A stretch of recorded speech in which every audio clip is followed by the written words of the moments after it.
साथीहरू नयाँ ट्याक्सी दर्ता खुल्लेमा हैन स्क्रैप गरेको नयाँ ट्याक्सी दर्ता खुल्लेमा पुराना धनीहरूलाई फर्म भर्न दिनुहुन्न है।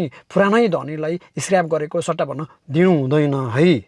मलाई जहाँसम्म लाग्छ मेरो विचारमा नयाँ ट्याक्सी दर्ता गर्दा प्राथमिकता यस्ता व्यक्तिलाई दिनुपर्छ कि हैन पहिलो पटक ट्याक्सी व्यवसायमा आउन चाहने युवाहरूलाई, बेरोजगार युवा तथा स्वरोजगार खोजिरहेका युवाहरूलाई, हालसम्म कुनै सार्वजनिक सभा दर्ता नगरेको युवाहरूलाई, वास्तवमै आफै चलाउन खोज्ने युवाहरूलाई, पारदर्शी मापदण्ड पुरा गर्ने नागरिकहरूलाई वितरण गरियोस् भनेर म भन्न चाहन्छु।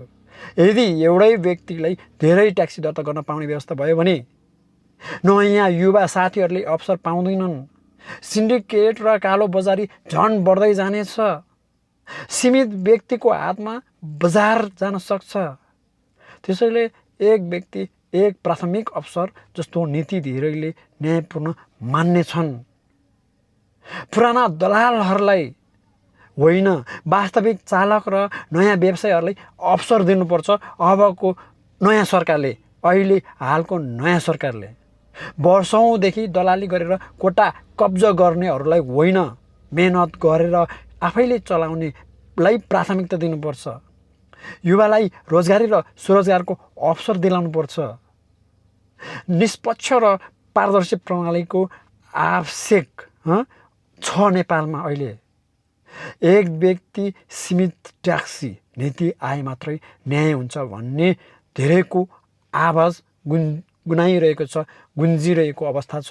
काठमाडौँ बजारमा ट्याक्सीमा धेरै ठुलो चर्चा चलिरहेको छ, बहस चलिरहेको बेला छ। यो सरकार मौन रहेको छ।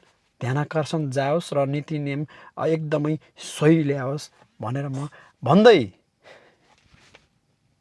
मन पर्नेलाई लाइक गर्नु होला भन्न चाहन्छु, मन नपर्नेलाई डिसलाइक गर्नु होला भन्दै म निमा दोर्जे मोक्तान बिदा हुन चाहन्छु। नमस्कार।